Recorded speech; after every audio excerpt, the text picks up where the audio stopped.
Hello प्यारे साथियों, आज के इस वीडियो में हम आप लोग के लिए हिंदी वायरल क्वेश्चन का ऑब्जेक्टिव प्रश्न लेकर आए हैं। उम्मीद करते हैं ये आप लोग को ज़रूर पसंद आएगी। ये जो हम लेकर आए हैं उत्तम VVI प्रश्न है जो 2023 के इंटरमीडिएट में पूछे जाएंगे। 2023 के इंटरमीडिएट में पूछे जाएंगे। तो हम उम्मीद करते हैं कि आप लोग इस वीडियो को शुरू से एंड तक देखेंगे। तो चलिए स्टार्ट करते हैं। तो हम लोग का पहला प्रश्न है, बालकृष्ण भट्ट किस युग के रचनाकार हैं? इन जो बालकृष्ण भट्ट जी हैं वो किस युग के रचनाकार हैं? तो वैसे हम सभी जानते हैं कि बालकृष्ण भट्ट ने ये बातचीत निबंध लिखा है। तो वो मतलब इसमें पूछा है कि बालकृष्ण भट्ट किस युग के निबंधकार हैं। तो हम लोग का ऑप्शन ए में दिया है भारतेंदु युग, बी में दिया है प्रेमचंद्र युग, सी में दिया है द्विवेदी युग और डी में दिया है इनमें से कोई नहीं। तो हम लोग का आंसर हो जाएगा भारतेंदु युग, यानी बालकृष्ण भट्ट भारतेंदु युग के कवि हैं। अगला प्रश्न है,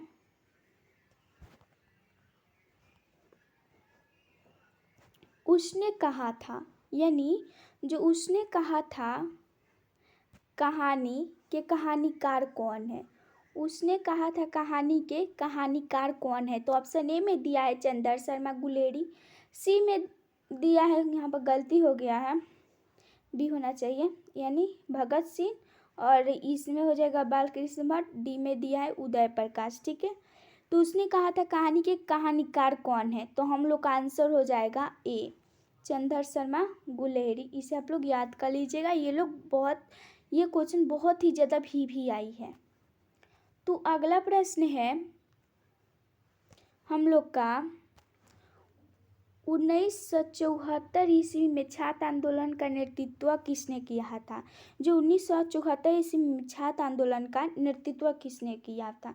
ये आप लोग जब किताब हिंदी का पढ़ेंगे तब वो खुद ही समझ में आ जाएगा कि जयप्रकाश नारायण ने किए थे छात्र आंदोलन का नेतृत्व। ठीक है, और अगला प्रश्न है हम लोग का, रोज शीर्षक निबंध के लेखक कौन है? यानी रोज शीर्षक रोज जो कहानी है, जो निबंध है, उसके लेखक कौन है? तो हम लोग का ऑप्शन ए में दिया है ए नामरसिंह, बी अज्ञेय, सी मोहन राकेश, डी उदय प्रकाश। तो हम लोग का आंसर हो जाएगा बी अज्ञेय है। अज्ञेय का पूरा नाम है सच्चिदानंद हीरानंद वाजपेयी अज्ञेय। ये आप लोग याद कर लीजिएगा क्योंकि यह भी पूछता है 1 नंबर में। अगला प्रश्न है, पुंडलिक जी कौन थे? यानी जो पुंडलिक जी थे वो कौन थे? तो ऑप्शन ए में दिया है शिक्षक, बी में दिया है गांव का मुखिया, सी में दिया है राजनीतिक नेता, डी में दिया है इनमें से कोई नहीं। तो हम लोग का आंसर हो जाएगा एक शिक्षक थे जो गांधी जी ने उन्हें पढ़ाने के लिए भेजा था। उसके बाद हम लोग का प्रश्न है, तारों के कड़े किस चीज के बने होते हैं? जो सिपाही की माँ कहानी है जिसके लेखक मोहन राकेश हैं, जो सिपाही की माँ ये कहानी है उसी में पूछा गया है, उसी में मुन्नी पूछती है, मुन्नी बेटी होती है विष्णु की, वही पूछती है कि तारों के कड़े के मोती ये मतलब मेरे कंगन होंगे और तारों के कड़े से भी सुंदर होंगे। तो वही ये पूछ रहा है कि तारों के कड़े किस चीज़ के बने होते हैं। तो हम लोग का ऑप्शन ए में दिया है हम लोग का मोती, बी में दिया है सोना, सी में चांदी, डी में इनमें से कोई नहीं। तो हम लोग का आंसर हो जाएगा ए। ठीक है, यानी मोती के बने होते हैं। अगला प्रश्न है, प्रगीत और समाज के लेखक कौन है? प्रगीत और समाज के लेखक कौन है? तो ऑप्शन ए में दिया है बालकृष्ण भट्ट, और ऑप्शन बी में दिया है नामवर सिंह, सी में दिया है कालीकर, डी में दिया है उदय प्रकाश। तो इसमें पूछ रहा है प्रगीत और समाज के लेखक कौन है? तो हम लोग का आंसर हो जाएगा बी नामवर सिंह। ओके, अगला प्रश्न है, तिरिस के लेखक कौन है? यानी तिरिस जो कहानी है उसके लेखक कौन है? तो तिरिस के लेखक कौन है? तो ऑप्शन ए में दिया है मलयास, बी में दिया है बालकृष्ण भट्ट, सी में नामवर सिंह, डी में उदय प्रकाश। तो हम लोग का आंसर हो जाएगा डी, उदय प्रकाश। ओके। अगला प्रश्न है, जूठन के हेडमास्टर का क्या नाम था? तो जूठन हेडमास्टर का क्या नाम था? तो ऑप्शन ए में दिया है कालीचरण, बी में दिया है कालीराम, सी में कालीकाट और डी में दिया है इनमें से कोई नहीं। ठीक है, तो हम लोग का आंसर हो जाएगा कालीराम। इसमें गलती हो गया है लेकिन कालीराम इसका आंसर हो जाएगा। अगला प्रश्न है, आप कब तक मेधावी नहीं हो सकते हैं? ठीक है, तो ऑप्शन ए में दिया है प्रयास न करने पर, बी में गलत कार्य करने पर, सी में खुश होने पर, डी में भयभीत होने पर। तो हम लोग का आंसर हो जाएगा भयभीत होने पर। हम लोग जब तक भयभीत रहेंगे, डरेंगे, तब तक हम मेधावी कभी नहीं हो सकते हैं। इसका मतलब यही है।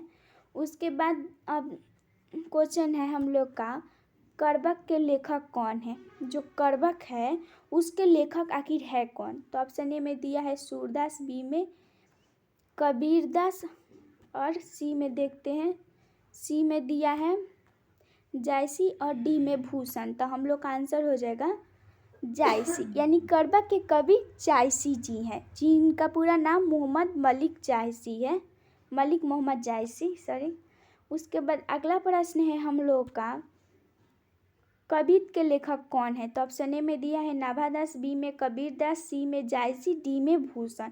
तो हम लोग का आंसर हो जाएगा भूषण। ठीक है। अगला प्रश्न है, छोड़ा हुआ रास्ता के लेखक कौन है? तो ऑप्शन ए में दिया है गया है, बी में दिया है मोहन राकेश, सी में दिया है उदय प्रकाश, डी में दिया है मलयास। तो हम लोग का आंसर हो जाएगा अज्ञेय। ठीक है, यानी छोड़ा हुआ रास्ता के लेखक अज्ञेय जी हैं। अगला प्रश्न है, उसने कहा था कैसी कहानी है? यानी समरण माने कैसी कहानी है ये पूछा है। तो ऑप्शन ए में दिया है मानवीय संवेदनाओं पर आधारित, युद्ध के लिए उत्तेजित करने वाली, सी युद्ध विरोधी और डी इनमें से कोई नहीं। तो हम लोग का आंसर हो जाएगा युद्ध के लिए उत्तेजित करने वाली। ओके, ये जो उसने कहा था कहानी है। अगला प्रश्न है, नाभादास किसके समकालीन थे? यानी नाभादास किसके समकालीन थे? तो ऑप्शन ए में दिया है तुलसीदास, बी में मेरा मतलब ऑप्शन ए में दिया है सूरदास, बी में दिया है तुलसीदास और डी में दिया है इनमें से कोई नहीं और ए में दिया है भूषण। तो हम लोग का आंसर हो जाएगा तुलसीदास, यानी ऑप्शन बी हो जाएगा। जो नाभादास थे ये वे तुलसीदास के समकालीन थे। ओके। अगला प्रश्न है हम लोग का,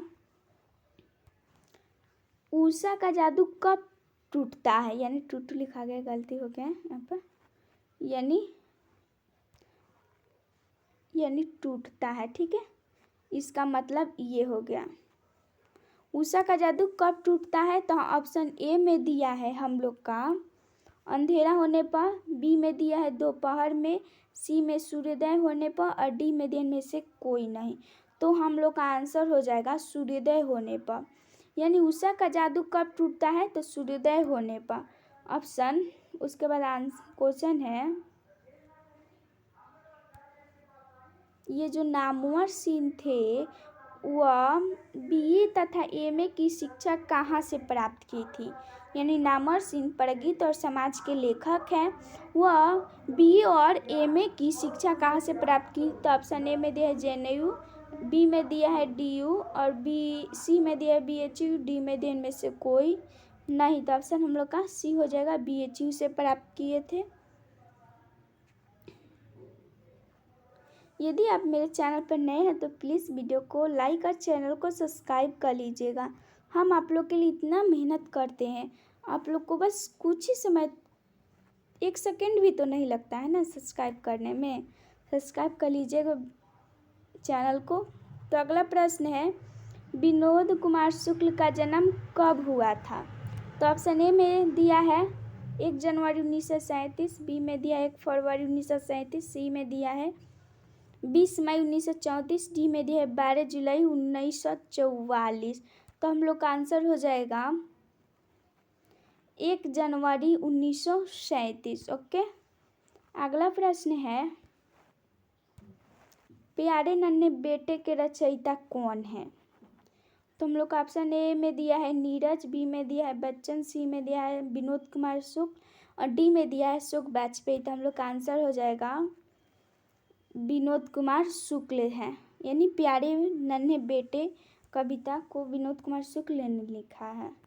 अगला प्रश्न है हम लोगों का, अधिनायक के रचयिता कौन है? तो ऑप्शन ए में दिया है मुक्तिबोध, बी में दिया है रघुवीर सहाय, सी में दिया है नचिकेता, डी में दिया है ज्ञानेंद्र पति।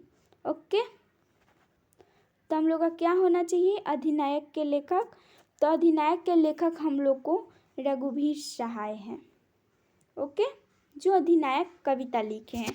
सो गाइस, ये तो हम लोग का क्वेश्चन हो गया समाप्त। हम चाहते हैं कि आप लोग हम उम्मीद करते हैं कि यह आप लोग को ज़रूर समझ में आया होगा। सो प्लीज़ आप मेरे चैनल पर नए हैं तो चैनल को सब्सक्राइब और वीडियो को लाइक कर दीजिएगा। ओके, मिलते हैं इसी तरह और सारे बार क्वेश्चन लेकर हम आते रहेंगे। तब के लिए मिलते हैं नेक्स्ट वीडियो में। तब के लिए बाय प्यारे साथियों।